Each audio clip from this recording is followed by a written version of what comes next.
For speaking assignment 6, we're supposed to build on our speech from speaking assignment 5. So again, my topic is the Keystone XL pipeline. I will start with the background over the Keystone XL pipeline. The proposed Keystone XL pipeline is a new 1,179-mile crude oil pipeline. 875 of these miles are in the U.S. The pipeline would begin in Alberta, Canada, and will go through Montana, South Dakota, and Nebraska. The pipeline would link up an already completed part for delivery of oil to the Gulf Coast. Once fully constructed, the Keystone XL pipeline would ensure safe and reliable transportation of up to 830,000 barrels per day of crude oil from Canada to U.S. refineries and to the Gulf Coast of Mexico. The Keystone XL pipeline would also support 42,000 construction and related manufacturing jobs. Over the lifetime, Keystone XL pipeline would generate more than $5 billion of property taxes in state and local governments along its path.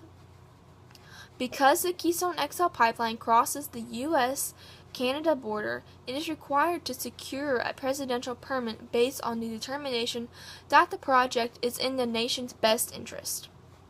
The Department of State is responsible for reviewing the proposed project to make this determination.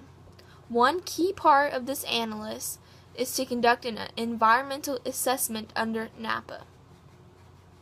TransCanada filed its application for a presidential permit within the Department of State in September 2008. On April 2010, the Department of State published a draft EIS. This determined that there was no substantial environmental concerns that would stop the approval of the permit. A final EIS was published on August 2011, which again found minimal environmental impact.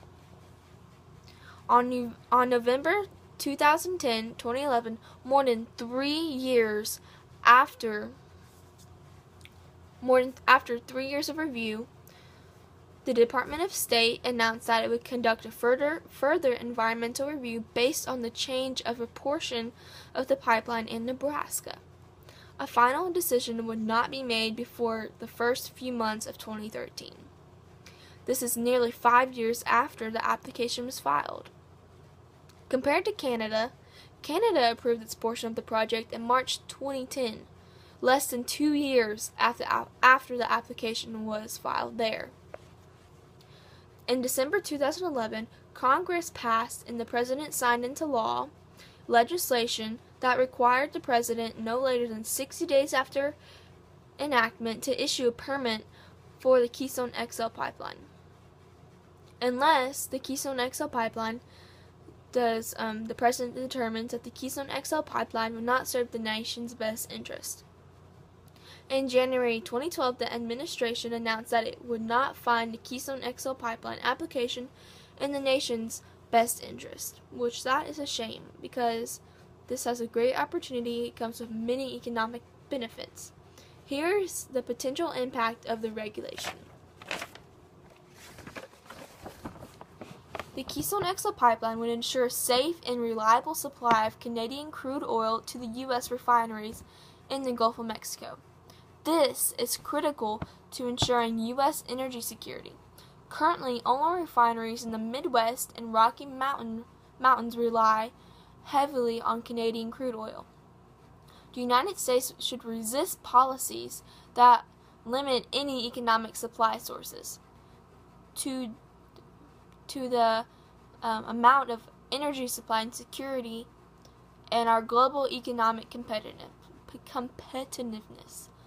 As noted by the final SEIS, denial of the Keystone XL pipeline would not likely limit oil sands production, but simply cause such output to be diverted either to other forms of transportation such as rail, truck, barge, and these are not as safe as they would be through these pipelines, or to more distant markets with potentially even greater overall emissions. So, the Keystone XL pipeline will have many economic benefits. It's a safe way to travel, it's energy security, and it would create many jobs.